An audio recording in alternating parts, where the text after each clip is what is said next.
Hi, welcome back to Mr. Mick's Classroom. Today we're going to talk about the costs in buying a home.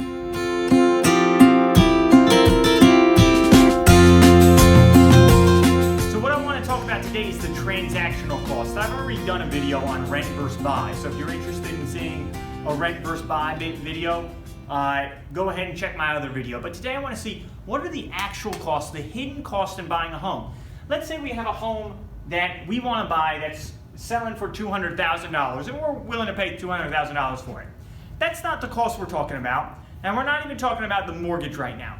I want to talk about those transactional costs because a lot of people overlook these. These are kind of like hidden fees in buying a home, and this is why it's sometimes better off to rent than buy because of these transactional costs.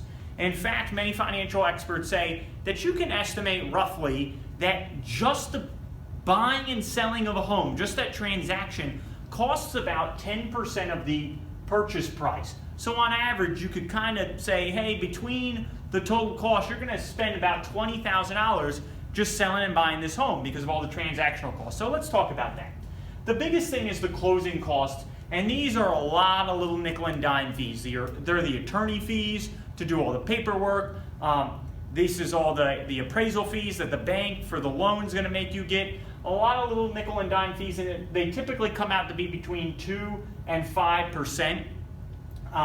By the way, I got my information from Carolina Home Mortgage, as well as the Bureau of Housing and Urban Development. So if you want to check those websites, you can. But closing costs usually between 2 and 5%. In my state of North Carolina, it's about 2%. So if we're talking about a home that's $200,000, then we're looking at spending $4,000 in closing costs. So you have to be able to get your down payment of the home, which I recommend no less than 10%, which would be $20,000. Then you have to have $4,000, a separate $4,000 for your closing costs. Inspections could anywhere about $500-600 unless there's something crazy going on. But you got to at least budget for $500, and then the bank is usually going to require that you have 2 to 6 months of emergency savings. I recommend 6. So you have to have another $4,000 to be able to sit there.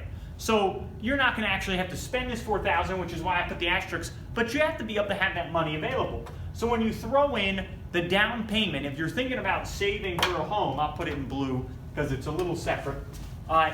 So including the down payment,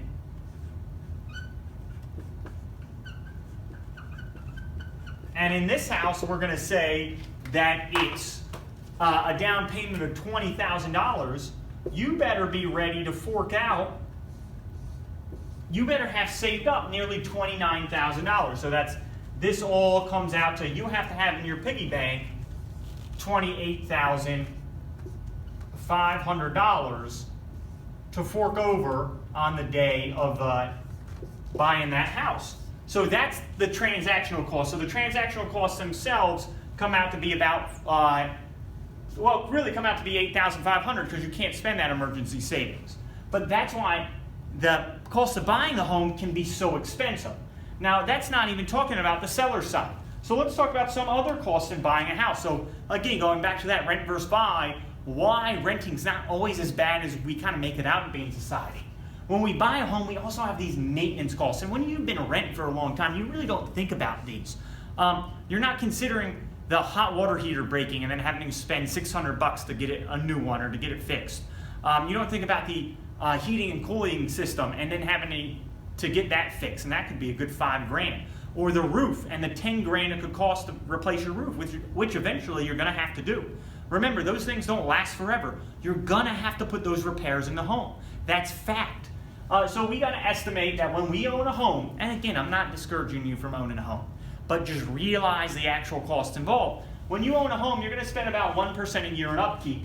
So again, in this house of $200,000, we'll assume that we'll spend about $2,000 per year, and that's what we'd want to budget just on upkeep. But then we also have to factor in our homeowner's insurance, and then our taxes, our property tax that we're going to have to pay on it, which is going to vary on your location a good bit.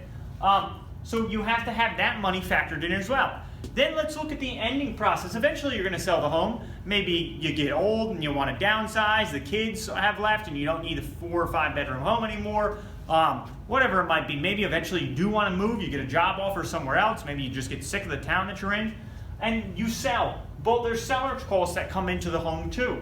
So when you look at it on this side, you see that real estate agents in my state usually charge around 6%, and that's going to vary from state to state, but generally we see between 5 and 6%. So on a $200,000 home, you're going to spend about $12,000 when you're selling it. You, the seller, have to pay that. After you buy the home, when you're selling it again, the seller has to pay both real estate agents, the seller's agent and the buyer agent. They pay that 6% to the real estate agents. That's 12 grand. So that's what you're losing out of the sales price. So when you add up this 12 grand over here with about 4,500 bucks over here, you're looking at a good, $16,000, $17,000, depending on the situation, just in the transactional cost of this $200,000 home. And that's why it takes time to get your money back. That's why it takes time of living in that home to make it worthwhile to buy.